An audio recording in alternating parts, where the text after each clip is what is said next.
tourist. Where no. Okay, here's the big news. James Fisher-Harris. This shocked everyone, which is testament. And there was a text that came through before talking about the fact that nobody really knew about it. That was solid. It's testament to the club. Is it yeah, well, that's right. I know he had a death in the family. I think it was before Christmas. Okay. I remember that was reported. So whether that's got something to do with it or not, but it is a good get. Like as I mentioned before, if you lose a player of the ability of Adam Fennell-Blake, I can only think of, maybe with Joey Tarpany as replacements, and they've got probably the best. Payne Hassan, James Fisher-Harris. 100%. Goodness me. And, mate, a lot of people attribute that big win. So I think I told you the story about the Kiwis, how James Fisher-Harris said he was captaining the Kiwis. Yes. Oh, you mean last year's in the final? Yeah, and he said, righto, everyone, we'll meet you down at whatever the room is. We've got a movie to watch. Bring your notepad and pen and basically meet down there. We're going to watch this together. So they all brought their pillows, watched this show. It was I don't know what the name of it is, but it was to do with the All Blacks. Oh, it was a doco on the All Blacks, was it? Yeah, and one of the things was face your fear. Like just run towards it. Right. And they reckon his leadership is absolutely huge. And well done to the Warriors. As I said, it's probably no secret that Andrew Webster, too, he'd have a great relationship, having been the assistant coach. I think it'd be quite amicable between Webster, the Panthers. I could be completely wrong, but if it is for compassionate grounds, which I don't doubt it wouldn't be, James Fisher-Harris has done so much for that club. They have to support him, which it appears they have. Mm. He is Golden Boot incumbent. Sean Johnson signed for next year. Oh, I don't know. Interesting to see. He'd be the perfect captain. I don't believe he has yet. No, I think he's off. He's off contract this year. Yeah, well, that might sway him to stay for another year. I would have thought. Yeah, but I'm just thinking, do they give the captaincy to James Fisher-Harris? He's captaining his country. Yep.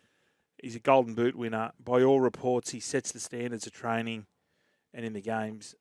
Does Sean Johnson want to be captain? I'm not saying that in a he can't be captain. He's still a leader regardless. Yes, exactly. But I feel like Sean Johnson's the type of player who can lead without being the captain and still do all the things he needs to do and then leave the captaincy to the likes of James Fisher-Harris. And all yeah, that. maybe. He might see the writing on the wall. James Fisher-Harris, he's only 28. Goodness me, he's got at least 5 years to go. Yeah. He looks after himself. Yeah, that's true. NRL on 9 have posted this. Penrith's departed. Have a listen to this team who have recently departed or will be departing the Penrith Panthers. Stephen Crichton, fullback. The wingers, Brent Naden and Charlie Staines. Matt Burton in the centres with Paul Momirovski. Jerome Luai, the 5'8", Jack Cogger, the halfback. The front rowers, Spencer Leniu, James Fisher-Harris, Appy Coruscant, the hooker. Kickout the back row with Kurt Capewell, Jamin Salmon. Mm-hmm. The bench is Sean O'Sullivan, Zach Hosking, Tavita Pangai Jr., Jack Etherington. That team who has left the Panthers or will be leaving the Panthers would start very close to favourites in a competition. Who's your half? Jackie Cogger and Jerome Luai. Oh, yeah. Appy at hooker. Crichton at fullback. Fisher-Harris and Spencer Leniu up front. Have you got Jermaine Hopgood in there? Kickout in the back row. Jermaine Hopgood's not even on the list. He'd be there. That's a very good side, isn't it? Good-looking side. You could do that, though. Let's do the Roosters. Let's do a Roosters side that's left. Since when?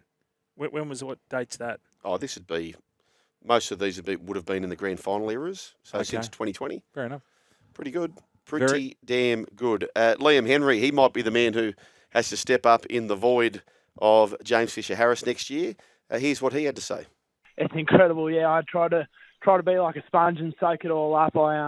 I probably annoy him a little bit with some of the questions and curiosity that I go about, but they're awesome around everything, and I'm more than happy to help and show you things along the way. So, yeah, they're incredible, them too, and yeah, I love watching them do the thing. Very likeable. Wears the black boots, Brian. No frills, Liam Henry. Boy from Blaney. Tough out there, mate. Tough out there. He spoke really well, didn't he? Yeah, that was on Vossi and Brandy this morning. Tohu Harris is our WAS captain, of course. Of course he is. Yeah. Of course he is. Just on the replacement, who would the replacement be? Well, according to the Sydney Morning Herald, Michael Chammas, West Tigers prop Stefano Utoikamanu sits atop the Penrith Panthers hit list. Oh, now, no. You know what's... This is interesting because I understand that the 30-man squad that New South Wales had, Stefano was left out of that. Yeah. I reckon just the very fact that Penrith are showing interest. Oh, he's had a stormer this year. He's had a stormer. This year he's been very, very good. Yeah. I would say that he's back in that extended squad Well, for the Blues. Well, the answer would be this: if he got picked last year, Correct. he's going better than he's ever gone. Yep. And that experience too. Yep. So Freddie might have done a huge favour for the Blues and for Madge by blooding. I know he only played 20-odd minutes, but he handled it. So now all of a sudden, you don't have another debutant. That's right. You know what I mean? Like he's experienced it. And unless you experience what goes on in that first 15, 20 minutes of an Origin, you can never train for it. So he would definitely be in Madge's thoughts. Noddy's in the call tomorrow night. So SEN League, as you know, call the first 2 games of each and every round. We have the call tomorrow night, which is the Roosters taking on the Storm. Noddy will be calling now. When he was interim coach, he absolutely loved Stefano. Yeah? He absolutely loved him. So it'll be interesting to see what he has to say about him. Now, Utoikamanu has a clause in his contract that will allow him to leave the Tigers if the team fails to make the top 8, but is negated if he plays another 2 State of Origin games for New South Wales during that time. Oh, I didn't know that, tourist. Okay, so what if he plays 2 more State of Origins? That clause is gone. That's what Michael Travis, Sydney Howard, That's an interesting clause. Great isn't it? clause. Yeah. Santa. Santa. I wonder who came up with that. That's a beauty. So on the one hand, if the club's going bad, but you're playing your best ever football. Mate, he's definitely a chance for game 1. Payne Haas, they're saying he's still a month away. But what's the market order for how many front rowers would you take into a game? Well, now 3. I'm saying 3. Plus Yo at lock, is that what you mean? Yes. Okay, so you'd have Haas, everyone fully fit. You'd have Payne Haas. Yep. Who would be the other 2? Well, we've had the Safidis, we've had a Campbell Gillar, we've had a Junior Barlaw. Yeah. He'd have to be right there, wouldn't he? Stefano. Yeah. Yeah. He's every chance. Very, very interesting to see how that plays out for the Raiders. Ethan Strange has re-signed with the Canberra Raiders. This is Marty Gabor through the Australian. They've locked in promising youngster Ethan Strange on a new deal that will keep him in Canberra till the end of the 2028 season. Well, that's good going. So that's another 4 years. Good shopping. Great shopping. There were huge question marks, so they obviously knew what they had. They let Jack Whiten go. He goes to the Rabbitohs. They're also reportedly in the hunt to sign Parramatta halfback Ethan Sanders. So he's been linked there for the while. And Parramatta have been reluctant to play him. They love an Ethan. They love an Ethan. Wonder what Ethan Lowe's doing. That's right. What if he's around? I know. But look, if he was ever going to get a game, it was now. There's no Mitch Moses at the moment. I tell you, he's really going over the high ball. Ethan Hawke. Is he? Very good. Very, very good. Sorry, Sugar. What's the number for him? It doesn't report the number. What's the number for Ethan Strange? It'd be Nurse Ratchet. Yeah. I reckon he's gone to 500 for next year. So the There next you go. 4 years, $2 million deal? And some. Yep. And some. And the Nurse Ratchet as well. Michael Maguire targeting Zach Lomax for the New South Wales wing position, according to Dan Walsh in the Sydney Morning Herald. This was interesting. Somebody said on Vossi and Brandy this morning, Zach doesn't want to play wing for the Dragons. Yeah, but will he play? So if you're offered the number 2 or 5 for New South Wales, does that change your thinking? Are you taking it? You're taking it. You're absolutely taking it. Far out. It's Geez, that's ironic, isn't it? Don't you think, Alanis? So he's playing. He wants to play his preferred position, which he is going to do this week. Well, let's just see. Let's see what happens. Let's see if he continues his hot run. Okay, reportedly through Dan Walsh in the Sydney Morning Herald, the Blues coach rang Lomax after his first game on the wing for the Dragons early this year, and the St George Illawarra star has been in career best form since, despite insisting his preference is to play centre. David Riccio had this to say with Vossi and Brandy this morning on the Zach Lomax credentials. And the other one's Zach Lomax. At what point have we seen a better version of Zach Lomax than what we're seeing now? Why wouldn't he be right in the frame as a potential wing option with that big body, sensational in the air, and coming out of yardage, as we know, is so important in Origin. He's not as good as Swali'i. Okay, well, let me ask you this. Coming out of trouble, I don't think there's a winger who runs harder than Joseph. Okay, I probably don't disagree with that. We know how important that is. I'm going to rattle off some of the contenders.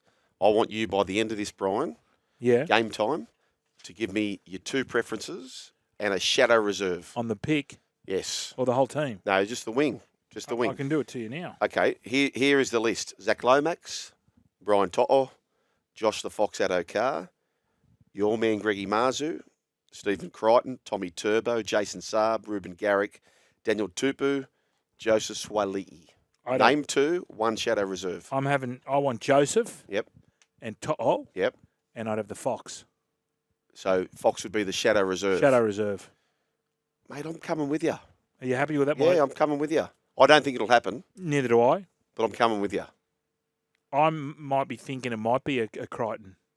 He might have Crichton on the wing with Brian To'o. Do you think Bradman Best keeps his spot? Yep. Latrell's not going to be there, is he? No. And Tommy Turbo's the other centre. The other wing. So Teddy's going to be the fullback. I reckon he might. You know what? He might go. Dylan Edwards. Dylan Edwards seems like a Madge Maguire player. Yeah. Mate, No knock on Ted. No, that's right. No knock on Ted. I just think that Dylan's going better. But my only thing with Teddy has been in the past for Origin is where he's pinballing around in the green zone. Yeah. I feel like it sort of gets in Cleary's way. Cleary just wants to run the show there. Yeah. Whereas, Dylan's just going to do most of his setups at back end. So that might be something there. But then again, if you're Madge and you said to Teddy, mate, I really want to pick you, and the state owes it to pick you because you're a gun, but you got to play more like Dylan to get the best out of Nathan. Yeah, he could do that. But I've just got a feeling he's going to go with Dylan Edwards. I don't know why. Okay. I find that I think that's going to be his, because he said it from day one. I'm picking on form. But the best fullback's Turbo, isn't it? Yeah, but we need him in the centres. We don't have a centre as good as him. What about Critter and Best? No. No. You'd rather have. I want Tommy in there in the centres. I just think if we can have Teddy or Dylan Edwards and Turbo, it has worked before. Okay, let me ask you this then. So if Latrell comes back and has 2 or 3... I don't think so. Not game one. No. Not game one. No. Not in the centres? No. Okay. And then you got Jackie Whiten. He's perfect for Origin. Billy Slater, speaking of Origin, yet to make a decision over Ponga and Walsh and Queensland through Fox Sports. Well, that's fair enough. He declared anything's possible and that he'll look outside the box to evolve his team in the hunt for a third straight Origin triumph. My attention right now is just watching players, watching the habits they've got their game in. Watching the standards they hold themselves to not just each game, but each moment in each game, Slater said. David Riccio, here's what he had to say on Vossi and Brandy, selecting Ponga and Walsh. I think both can be, and I think they will be, providing both a fit. And I think this comes from a place where, if you think about it, the Queensland, Tino Fasuamala-Awi's gone, Tom Gilbert's gone, Thomas Flegler's on his way back from injury, Corey Horsburgh is currently sidelined with injury. There's chinks in the Maroons' pack, of which opens up the prospect of the Queenslanders needing to potentially look at a different game plan. And that is having Kalen Ponga at this stage being floated as an interchange player, as a running 13, as a roving footballer who can defend up in the line but almost play both sides of the ball, most notably down that left side, which he absolutely loves. But to have Reece Walsh and Kalen Ponga and Cameron Munster on the 40 field at the same time in the back end of an Origin match, it has a lot of appeal. Don't care. What he's saying is hybrid, Brian. I don't care. That's what he's saying. Okay, let me ask you this. I'm talking about Queensland. Let me ask you this. Not I allowed know you're not allowed to. Not talk. I actually mentioned them. Is Benny Hunt guaranteed a spot in the 17? Yes. Age catches up with everyone. No. He's been a big target this year, Brian. Yeah, I think he's guaranteed. He's guaranteed. He's guaranteed. Okay. Guaranteed. Right. You'd have him on the bench. So if you could only you'd have him in the squad in case in case Daly goes down. You've got a bloke who can go 9, 7, 6. Bloke, he probably could play in the centres. So if you could only have one player on the bench, and you've got the choice of Ben Hunt, hang on, Tom Dearden, or Kalen Ponga.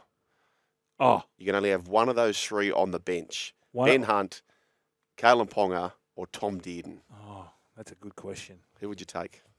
You got to take Kalen, I suppose. Well, that's why I think you got to take Kalen. You got to take Kalen. But anyway, that's up to Billy.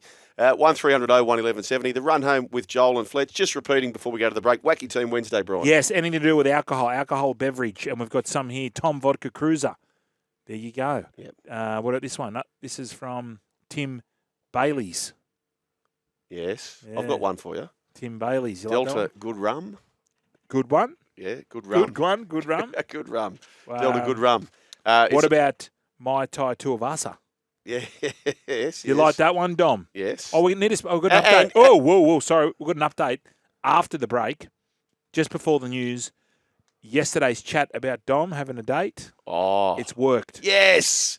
Yes, Dom. Yeah, some girl's going to be getting into your Jeff Jance. Oh, how Come much tonight, Monday. Dom? Brasco Dom is revealing all on the other side of this. A run home with Joel and Fletch.